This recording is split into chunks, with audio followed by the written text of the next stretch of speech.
Bhanjanagar टाइकोंड academy जातीय स्तर में सफलता हासिल। भंजनगर स्थानीय टाइकोंड एकाडेमी दुई जन छात्र आयुष पंडा ब्रोंज मेडल एवं प्रत्युष प्रधान गोल्ड मेडल रे उत्तीर्ण होई भंजनगर अंचल पाई सुनाम अर्जन करिसेंती।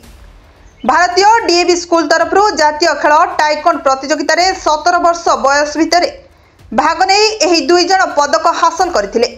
सेमाने भंजनगर पहुंची सारिबा परे एकाडेमी कोच प्राणकृष्ण गौड़ समेत एकाडेमी छात्र छात्री एवं अभिभावक माने संबोधित करथिले। परे बाजा और बाण सहित दुई जन को सहर परिक्रमा करा जायथिला। प्रकाश थाउ कि उक्त एकाडेमी रे 100 रु ऊर्ध्व छात्र छात्री शिक्षा नहीं थांती।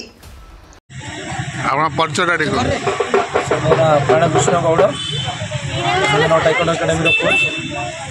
अरे कौन कार्यक्रम थिला सब आज कार्यक्रम थिला हमर पिला माने DAV all India national game रे पार्टिसिपेट करथिले।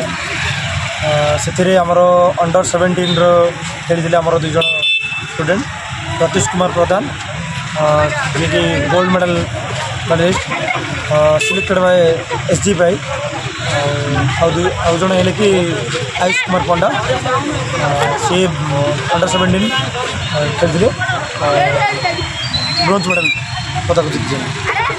कार्यक्रम अरेंज कौन